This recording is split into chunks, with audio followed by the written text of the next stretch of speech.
सच के साथ। नमस्कार, सिटी वाराणसी लाइव में आप सभी का स्वागत है। मैं हूं ममता चौरसिया। आइए नजर डालते हैं आज की हेडलाइंस पर।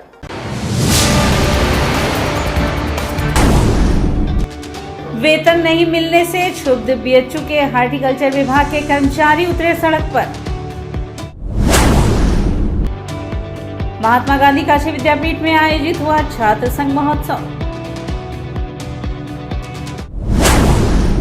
संपन्न हुआ नई शिक्षा नीति पर 3 दिवसीय सम्मेलन। केंद्रीय शिक्षा मंत्री धर्मेंद्र ने कहा, नई शिक्षा नीति होगी छात्र आधारित। और जापान के पूर्व प्रधानमंत्री शिंजो आबे के निधन पर शोक में डूबी काशी। जगह जगह आयोजित हुई श्रद्धांजलि सभा।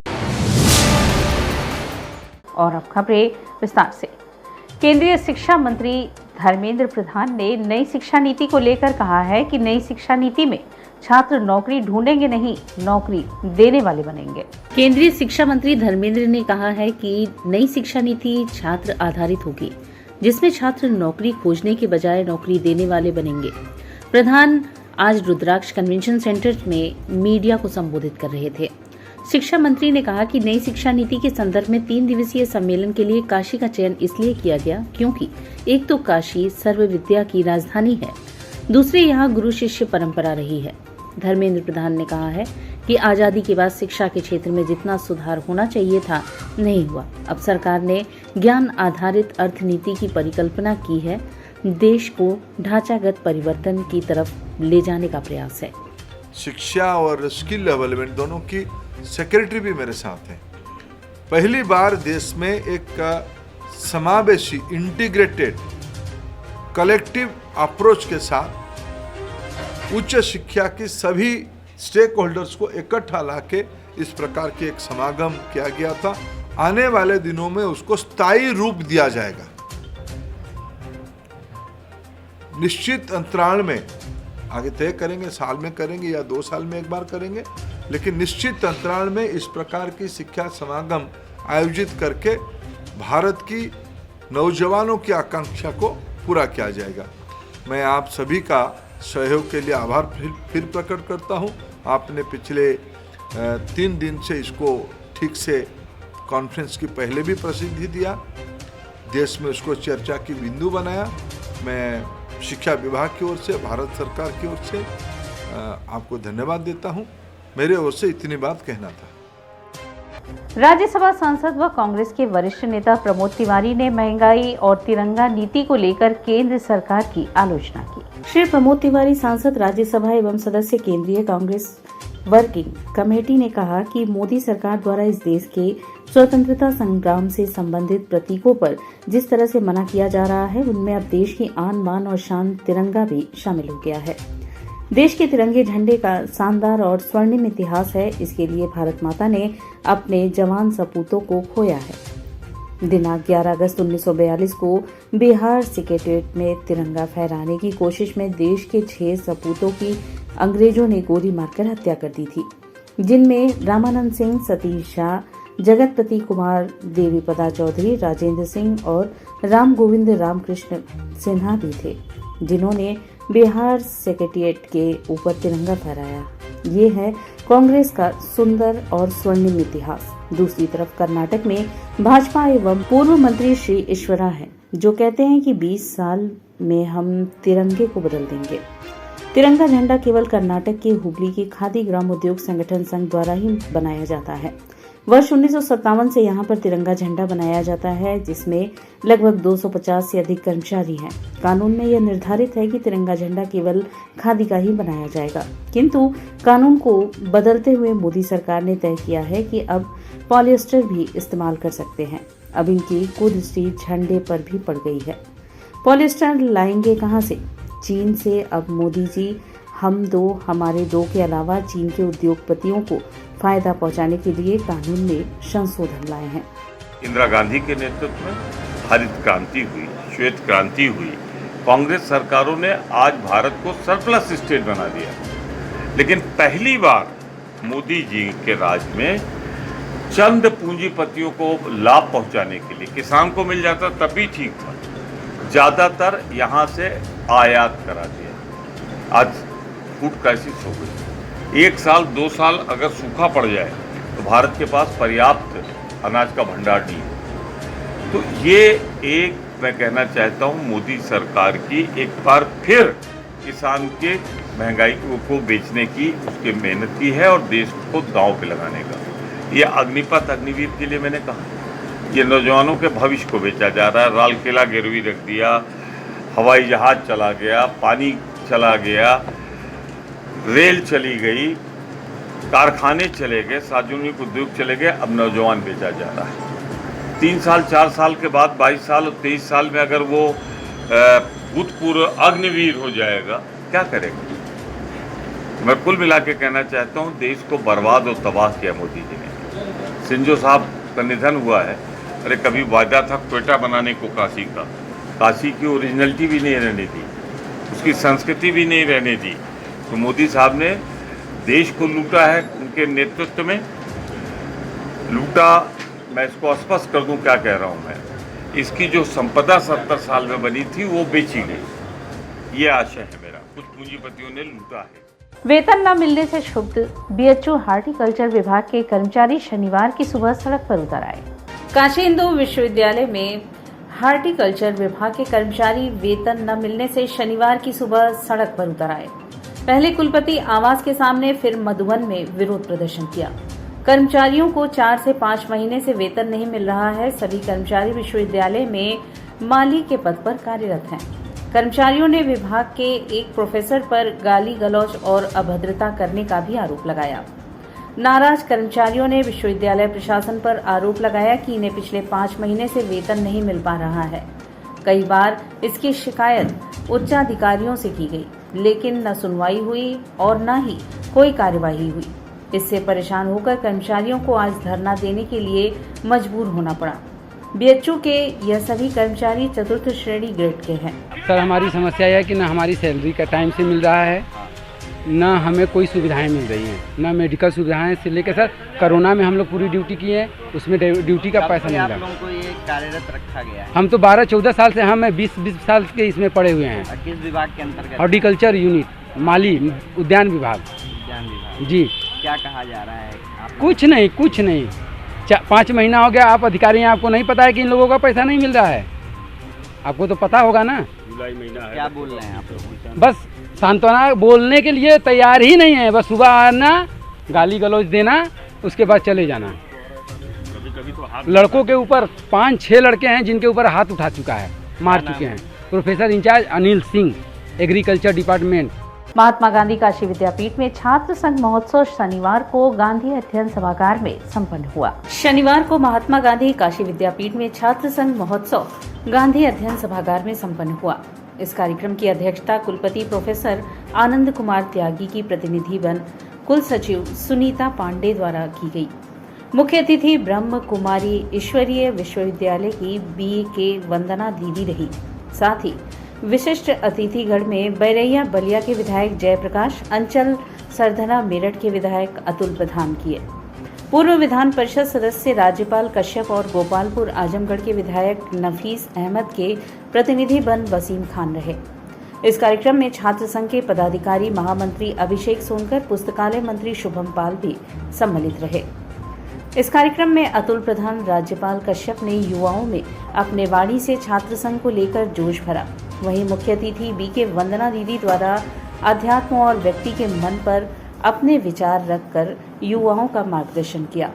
धन्यवाद ज्ञापन करते हुए वर्तमान छात्र संघ अध्यक्ष शशि प्रकाश चंदन को बधाई देते हुए कहा कि विश्वविद्यालय के इतिहास में एकमात्र ऐसा छात्र संघ जिसमें मौजूद वर्तमान सभी छात्र संघ पदाधिकारीगण विश्वविद्यालय प्रशासन के साथ कंधे से कंधा मिलाकर छात्र हित के लिए जमीनी रूप से काम करता है।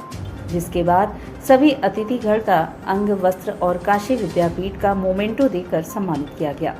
कार्यक्रम का समापन छात्र संघ अध्यक्ष शशि प्रकाश चंदन ने अपने सभी बड़े छोटे भाई बहनों व साथियों को अंग वस्त्र के साथ सम्मानित करते हुए किया। हमारे जो भी छात्र युवा हैं वो सभी अपने शारीरिक बल के साथ अपने बौद्धिक और आध्यात्मिक बल का भी विकास करें, जिससे हमारा देश चारित्रिक और आध्यात्मिक रूप से भी बहुत उन्नत बन सके और इस क्षेत्र में भी वो आगे बढ़ सके, ताकि हमारे युवा क्षेत्रों में जो बहुत ज़्यादा निराशा और उनके अंदर जो बहुत मनोबल की कमी हो रही है, उस कमी को वो अपने अंदर से हटा करके और आध्यात्मिकता के द्वारा इतने सशक्त बन जाएं कि वो अपने जीवन को एक श्रेष्ठ बना सके और हमारे समाज को, देश को बहुत ऊंचाई पर ले जा सके। युवाओं को किस तरीके से शिक्षा और बेहतर तरीके से समाज में आप लोग वर्तमान में देख रहे होंगे कि बेरोजगारी किस तरीके से है, उस पर हम लोग यहाँ पर कम से कम 10 से 15 मिनट का एक नुक्कड़ नाटक करवाना चाहते हैं बेरोजगारी पर, जिसका शीर्षक है कौन है जिम्मेदार। वो नाटक भी होगा और स्वागत गीत के माध्यम से सभी लोग आप लोग के सामने आप लोग देखे ही हैं जिस तरीके से प्रोग्राम संचालित हो रहा है, और हमें लगता है कि इसको बेहतर तरीके से हम लोग काम करेंगे। यहाँ विश्वविद्यालय के सभी तमाम छात्र, नौजवान साथी, छात्र छात्राएँ, लड़कियां, लड़के सभी लोग सम्मिलित हैं, इसलिए कि हम लोग एक बेहतर प्रतिनिधि जो हैं उनके कार्यक्रम में नहीं जाएंगे तो कहीं ना कहीं लाभ नहीं होगा। पद्मश्री से सम्मानित भजन सम्राट अनूप जलोटा माई तिथि इंडिया स्पिरिचुअल स्टोर के उद्घाटन के अवसर पर वाराणसी पहुंचे। भजन सम्राट पद्मश्री अनूप जलोटा शनिवार को माई तीर्थ इंडिया स्पिरिचुअल स्टोर के उद्घाटन करने वाराणसी पहुंचे। इस दौरान मीडिया के साथ बातचीत करते हुए ज्ञानवापी परिसर में शिवलिंग मिलने के दावों के बीच कहा कि वहां शिवलिंग मिला है और वह हिंदुओं को मिल जाना चाहिए। एक और मंदिर बनना चाहिए क्योंकि इसमें आनंद आता है। वहीं मां काली का आपत्तिजनक पोस्टर रिलीज करने वाली फिल्म निर्देशक लीना को उन्होंने पागल बताया और कहा कि सबसे खराब पागल खाने में उसे रखना चाहिए ताकि वहां वो पोस्टर बनाए और लोग उस पर हंसें।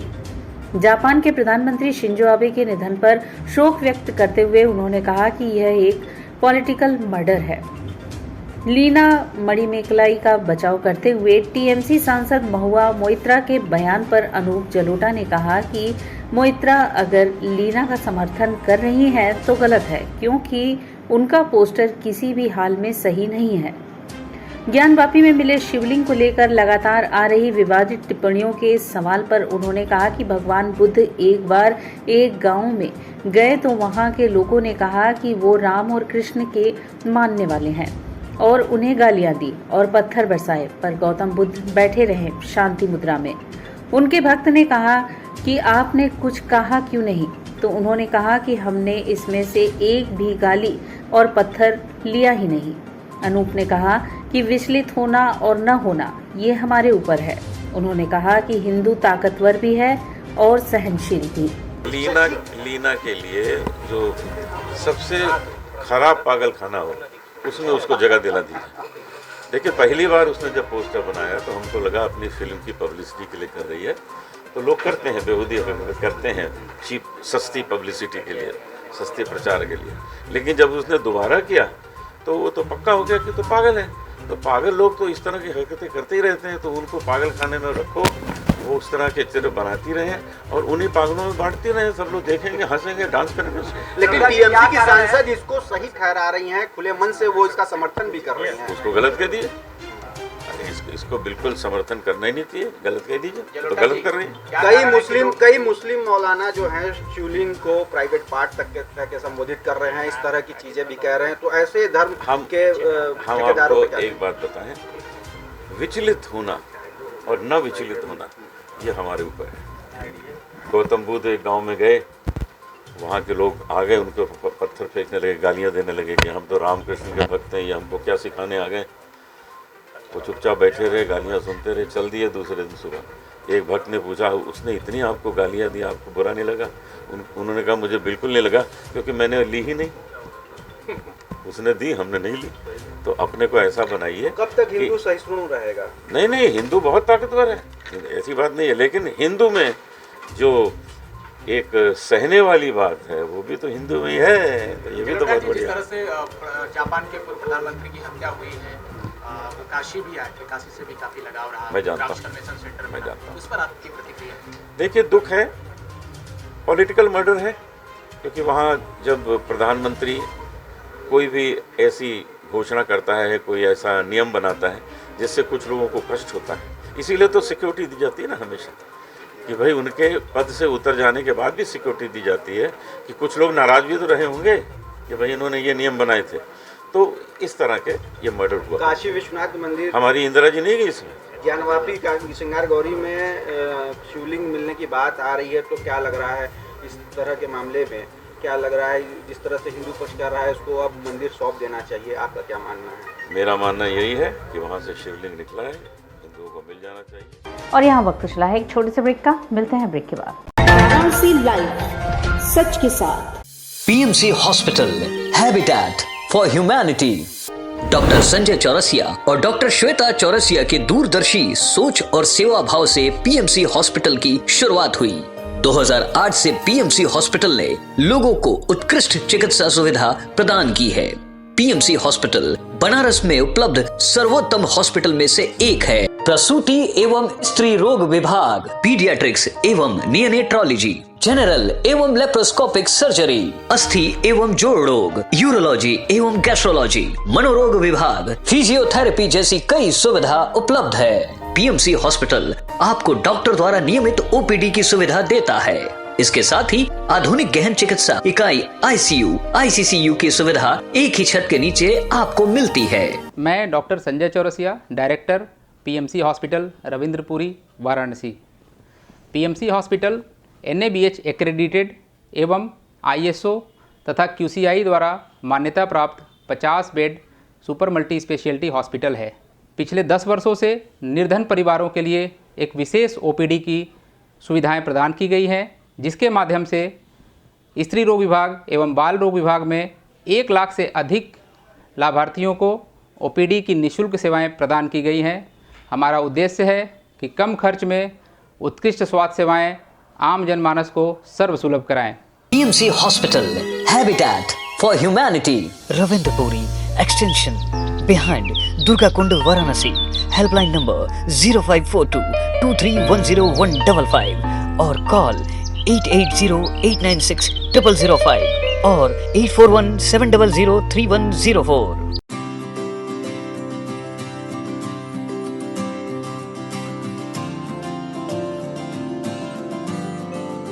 We know how to shine, we know how to rise. We are nurtured with the best, having fun and some rest. We are learning today, we will lead tomorrow. We are choosing our way, we're learning and play. We are creative, that is our motive. We are RS World School. We are creative, that is our motive. We are RS World School, RS World School. We just don't believe in learning, we believe in creative learning. We are RS World School. Learn today, lead tomorrow. Corona virus ने देश में एक बार फिर से रफ्तार पकड़ ली है। ऐसे में जरूरी है कि सभी लोग पूरी एहतियात बरतें। घर से बाहर निकलते समय मास्क का सदैव प्रयोग करें। समय समय पर हाथों को सैनिटाइजर से सैनिटाइज करें। ज्यादा भीड़ भाड़ वाली जगहों में जाने से बचें। 2 गज की दूरी का पालन करें। स्वस्थ रहें, सुरक्षित रहें। जनहित में जारी वाराणसी लाइव। वाराणसी लाइव, सच के साथ। और ब्रेक के बाद पुनः आपका स्वागत है। गंगा आरती में अपनी भागीदारी दर्ज कराने वाले जापान के पूर्व प्रधानमंत्री शिंजो आबे को गंगा घाट पर श्रद्धांजलि दी गई। जापान के पूर्व प्रधानमंत्री शिंजो आबे का काशी से करीबी संबंध रहा है। पीएम नरेंद्र मोदी की काशी को क्योटो बनाने की संकल्पना को साकार करने में जापान के तत्कालीन पीएम शिंजो आबे ने भी कोई कोर कसर नहीं छोड़ी। काशी के गणमान्य लोगों को क्योटो भ्रमण कराने से लेकर रुद्राक्ष की सौगात देने तक शिंजो आबे को काशी में विकास पुरुष और देश का शानदार दोस्त माना जाता है। जहां पर 7 वर्ष पूर्व शिंजो आबे ने गंगा आरती की थी, वहां देर शाम होने वाली गंगा आरती से पहले जापान के पूर्व पीएम शिंजो आबे की आत्मा की शांति के लिए प्रार्थना की गई।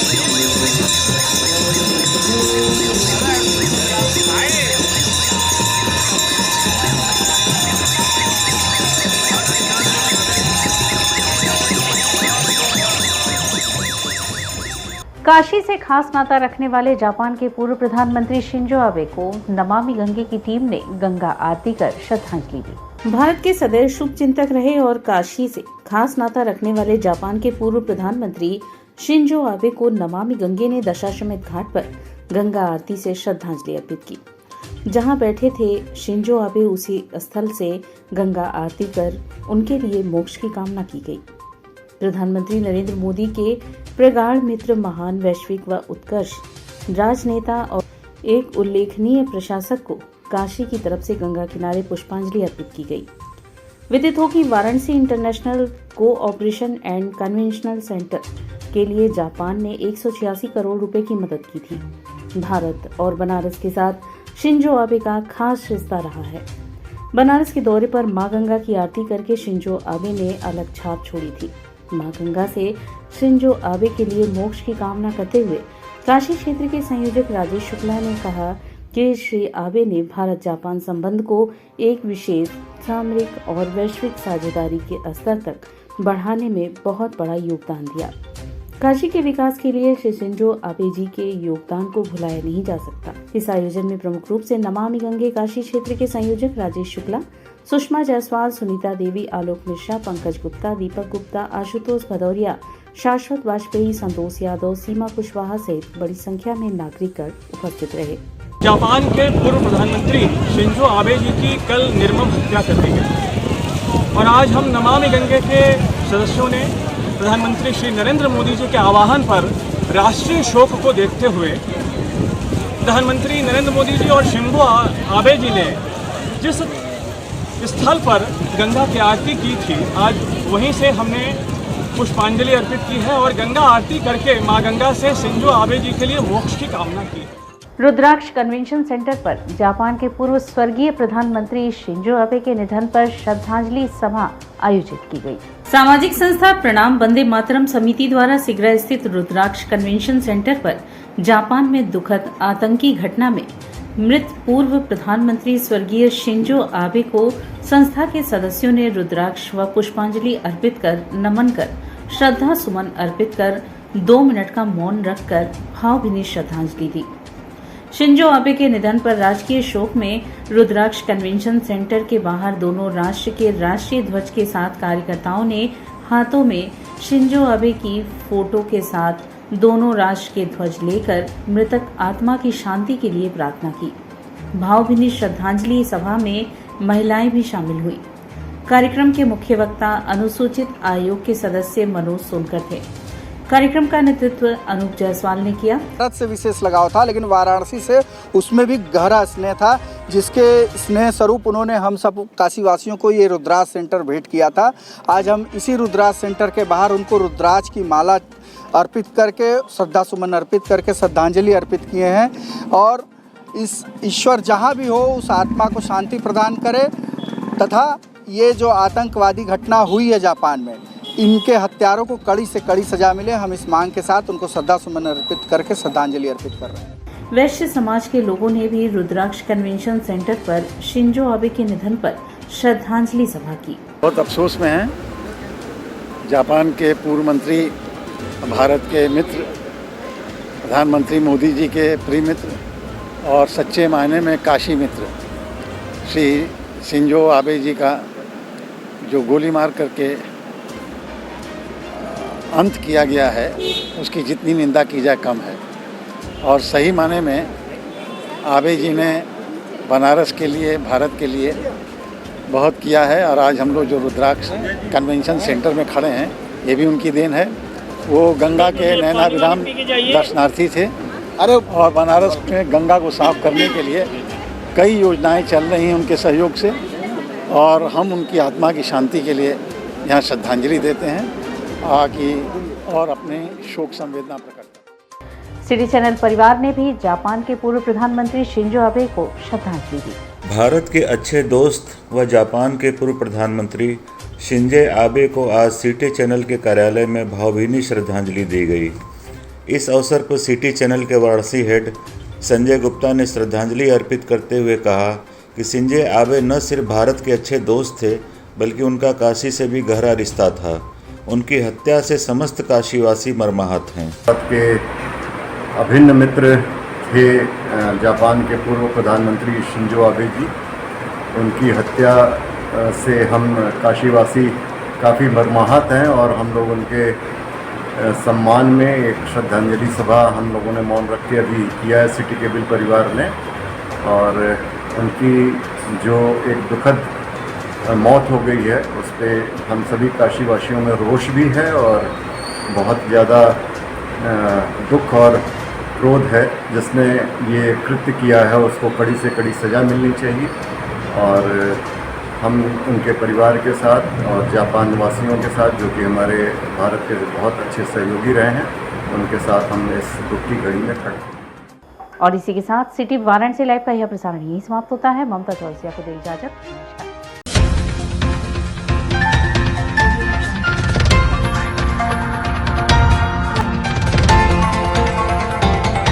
वाराणसी लाइव, सच के साथ।